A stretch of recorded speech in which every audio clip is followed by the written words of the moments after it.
ವಿಮೋಚನ ಕಾಂಡದಲ್ಲಿ ಅದು 4ನೇ ಅಧ್ಯಾಯದಲ್ಲಿ ನಾವು ಅದರ ವಿಷಯವಾಗಿ ನೋಡ್ತೀವಿ. ನೋಡ್ರಿ, ಅದು 4ನೇ ಅಧ್ಯಾಯ 6ನೇ ವಾಕ್ಯ ನೋಡು.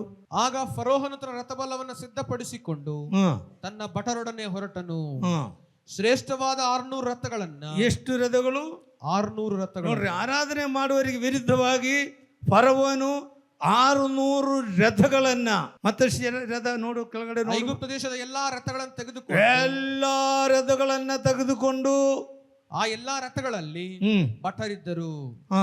ಯೆಹೋವನು ಐಗುಪ್ತ ದೇಶದ ಅರಸನಾದ ಫರೋಹನ ಹೃದಯವನ್ನು ಕಠಿಣಪಡಿಸಿದ್ದರಿಂದ ಅವನು ಇಸ್ರಾಯೇಲರನ್ನ ಬೆನ್ನಟ್ಟಿ ಹೋದನು. ಇಸ್ರಾಯೇಲನನ್ನ ಬೆನ್ನಟ್ಟಿ ಹೋದರು. ನೋಡ್ರಿ, ಆರಾಧನೆ ಮಾಡೋದಕ್ಕೆ ಸೈತಾನ್ ಅಡ್ಡಿಪಡಿಸ್ತಾ ಇದ್ದಾರೆ. ಆದ್ರೆ ಇವತ್ತ ಒಂದು ಕೊನೆ ದಿವಸ ಯಾರ್ಯಾರು ಆರಾಧನೆಗೆ ಅಡ್ಡಿಪಡಿಸ್ತಾರೋ, ಇಲ್ಲಿ ಇವರು ಅಡ್ಡಿಪಡಿಸಕ್ ಬಂದಾಗ ಏನಾಯ್ತು ಗೊತ್ತಾ? ಭಯಂಕರವಾಗಿ ಎಷ್ಟು 600 ರಥ ಮತ್ತು ಅಲ್ಲಿ ಮಿಸ್ರೈಮಿನಲ್ಲಿ ಇದ್ದು ಅಷ್ಟು ರಥಗಳು ತಗೊಂಡು ಏನು ಮಾಡ್ತಾ ಇದ್ದಾರೆ ಇವರು? ಆರಾಧನೆ ಮಾಡೋ ಜನಗಳನ್ನು ಅಡ್ಡಿಪಡಿಸೋದಕ್ಕೋಸ್ಕರ ಹೋಗ್ತಾ ಇದ್ದಾರೆ. ಇವರು ಹೋಗ್ತಾ ಇರಬೇಕಾದ್ರೆ ಏನಾಯ್ತು ನೋಡಲ್ಲಿ? ಫರೋಹನು ಸಮೀಪಿಸುತ್ತಿರುವಾಗ ಇಸ್ರಾಯೇಲರು ಕಣ್ಣೆತ್ತಿ ತಮ್ಮ ಹಿಂದೆ ಹೊರಟು ಬರುತ್ತಿದ್ದ ಐಗುಪ್ತರನ್ನ ಕಂಡು ಬಹಳ ಭಯಪಟ್ಟವರಾಗಿ ಯೆಹೋವನಿಗೆ ಮೊರೆ ಇಟ್ಟರು. ಅವರು ಮೋಶೆಗೆ, ಐಗುಪ್ತ ದೇಶದಲ್ಲಿ ಸಮಾಧಿಗಳಿಲ್ಲವಾದ್ದರಿಂದ ಅರಣ್ಯದಲ್ಲಿ ಸಾಯಲಿ ಎಂಬುದಾಗಿ ನಮ್ಮನಲ್ಲಿ ಕರಕೊಂಡು ಬಂದೀಯಾ? ಆದರೆ ಮೋಶೆ ಆ ಜನರಿಗೆ ನೀವು ಅಂಜಬೇಡ್ರಿ, ಸುಮ್ಮನೆ ನಿಂತುಕೊಂಡಿದ್ದು ಯೆಹೋವನು ಇವತ್ತು ನಿಮ್ಮನ್ನು ರಕ್ಷಿಸುವ ರೀತಿಯನ್ನು ನೋಡಿ ನೀವು ಇವತ್ತು ನೋಡುವ ಐಗುಪ್ತರನ್ನ ಇನ್ನು ಮುಂದೆ ಎಂದಿಗೂ ನೋಡುವುದಿಲ್ಲ. ಹಲ್ಲೆಲೂಯಾ. ಆರಾಧನೆಗೆ ಅಡ್ಡಿಪಡಿಸ್ತಾ ಇರುವ ಸೈತಾನು ಇವತ್ತೇ ಲಾಸ್ಟ್. ಇನ್ನು ಯಥಾರ್ಥವಾಗಿ ಸತ್ಯದಲ್ಲಿ ಆತ್ಮದಲ್ಲಿ ಆರಾಧನೆ ಮಾಡ್ತಾ ಇದೆಯಾ? ಇವರು ಮಿಸ್ರೈಮರು ಏನು ಮಾಡಿದ್ರು ಗೊತ್ತಾ? ದೇವರಿಗೆ ಮೊರೆ ಇಟ್ಟರು. ಶತ್ರುವನ್ನು ನೋಡಿದಾಗ ದೇವರಿಗೆ ಮೊರೆ ಇಟ್ಟರು. ದೇವರ ದರ್ಶನ ಪ್ರತ್ಯಕ್ಷ ಆದರು. ಮೋಶೆಗೆ ಹೇಳಿದರು. ಮೋಶೆ ಏನು ಮಾಡಿದರು? ಅವ್ರಿಗೆ ಹೇಳ್ತಾ ಇದ್ದಾರೆ, ನೀನು ಅಂಜುಬೇಡ, ಇವತ್ತು ನೋಡಿರೋ ಐಗುಪ್ತರನ್ನ ನೀವೇನು ಎಂದೆಂದಿಗೂ ನೋಡುವುದೇ ಇಲ್ಲ. ದೇವರೆಂದ ಅದ್ಭುತ ಮಾಡಿದರೆ ನೋಡು. ಯೆಹೋವನೇ ನಿಮಗಾಗಿ ಯುದ್ಧ ಮಾಡುವನು. ನೀವೇನು ಯುದ್ಧ ಮಾಡೋದು ಬೇಕಾಗಲ್ಲ. ಇವರಿಗೆ ಯುದ್ಧ ಮಾಡಕ್ಕೆ ಬರೋದು ಇಲ್ಲ. ದೇವರ ಮಕ್ಕಳಿಗೆ ಯುದ್ಧ ಮಾಡಕ್ಕೆ ಬರಲ್ಲ. ಬರ್ತದ? ನಿಮಗೆಲ್ಲ ಯುದ್ಧ ಮಾಡಕ್ಕೆ ಬರ್ತದ?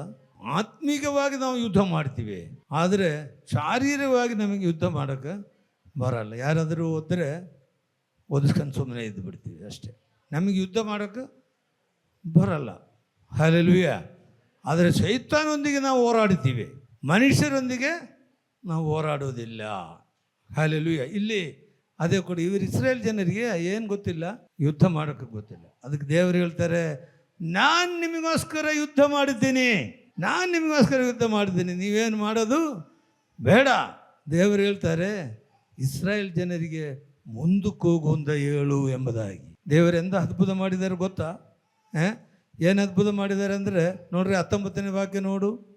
ಆಗ ಇಸ್ರಾಯೇಲ್ ದಡನ ಮುಂದೆ ಹೋಗುತ್ತಿದ್ದ ದೇವದೂತನು ಇಸ್ರಾಯೇಲ್ ಜನರ ಮುಂದೆ ಹೋಗ್ತಾ ಇದ್ದ ದೇವರ ದೂತರು ತನ್ನ ಸ್ಥಳವನ್ನ ಬಿಟ್ಟು ಅವರ ಹಿಂದಕ್ಕೆ ಬಂದರು. ಯಾಕೆ? ಹಿಂದೆ ಯಾರು ಬರ್ತಾ ಇದ್ದಾರೆ?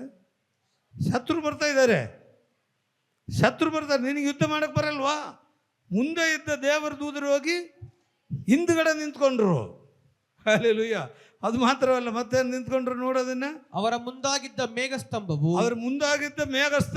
ಅಲ್ಲಿಂದ ಬಂದು ಅವರ ಹಿಂದೆ ನಿಂತುಕೊಂಡ್ರು. ನೋಡ್ರಿ, ದೇವರಿಂದ ಅದ್ಭುತ ಮಾಡ್ತಾರೆ ಅಂತ. ಹಲ್ಲೆಲೂಯಾ. ಇವರೆಲ್ಲ ಎದುರ್ಕೊಂಡ್ಬಿಟ್ರು. ಆದರೆ ದೇವರು ಸರ್ವಶಕ್ತನಾದ ದೇವರು. ನನ್ನ ಜನರನ್ನ ತೊಂದರೆ ಕೊಡುವರಿಗೆ ದೇವರು ಬಿಡಲ್ಲ. ಮುಂದೆ ಇದ್ದ ದೇವದೂತರು ಹೋಗಿ ಹಿಂದೆ ನಿಂತ್ಕೊಂಡ್ರು. ಆಮೇಲೆ ಮೇಘಸ್ತಂಭ ಕೂಡ, ಮುಂದೆ ಇದ್ದ ಮೇಘಸ್ತಂಭ ಹಿಂದೆ ಬಂದರು. ಆಮೇಲೆ ನೋಡು, ಆ ಮೇಘಸ್ತಂಭವು ಐಗುಪ್ತರ ಪಾಳೆಯಕ್ಕೂ ಇಸ್ರಾಯೇಲರ ಪಾಳೆಯಕ್ಕೂ ನಡುವೆ ಬಂದು ಐಗುಪ್ತರಿಗೆ ಕತ್ತಲನ್ನುಂಟು ಮಾಡಿ ಇಸ್ರಾಯೇಲರಿಗೋಸ್ಕರ ರಾತ್ರಿಯನ್ನ ಬೆಳಕು ಮಾಡಿತು. ಹಲ್ಲೆಲೂಯಾ. ಅವರಿಗೆಲ್ಲ ಕತ್ತಲೆ, ಶತ್ರುವಿಗೆ ಕತ್ತಲೆ, ದೇವರ ಮಕ್ಕಳಿಗೆ ಬೆಳಕು.